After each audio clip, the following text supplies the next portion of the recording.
হকের লড়াই বাঁচার লড়াই কুচবিহারে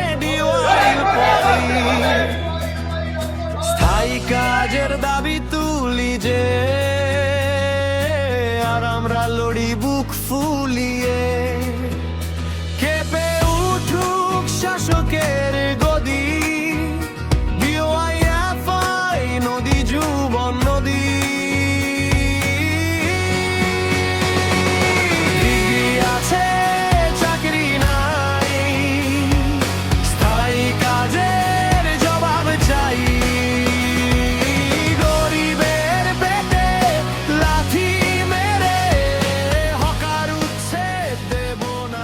অবিলম্বে বেকার যুবকের কাজের দিশা দেখাতে হবে, কাজের ব্যবস্থা করতে হবে স্থায়ী কাজের। 2 নম্বর, এই সময় দাঁড়িয়ে আমরা দেখতে পাচ্ছি অনেক যুব অংশ যারা হকার, তাদের পুনর্বাসন ছাড়া হকার উচ্ছেদ করে দেওয়া হচ্ছে।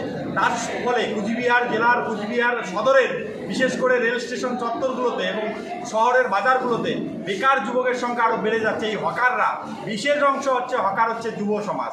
এই যুব সমাজ হকাররা আবার বেকারও জ্বালায় ভুগছে। আমরা বলছি এই হকার উচ্ছেদদের অবিলম্বে পুনর্বাসন না দিয়ে হকার উচ্ছেদ করা যাবে না। জেলায় 11 বছর নাবালিকা মেয়েকে ধর্ষণ করে খুন করা হচ্ছে। আমরা বলছি যারা এই কাণ্ড ঘটালেন তাদের দৃষ্টান্তমূলক শাস্তির ব্যবস্থা প্রশাসনকে নিতে হবে। তার সঙ্গে সঙ্গে আমাদের জেলায় যেভাবে নেশার দাপট বেড়ে যাচ্ছে, এই ভয়ানক নেশা কারবারি বন্ধ করতে হবে এবং যারা নেশা ব্যবসা করছে তাদেরকে চিহ্নিত করে প্রশাসনের ব্যবস্থা নিতে হবে।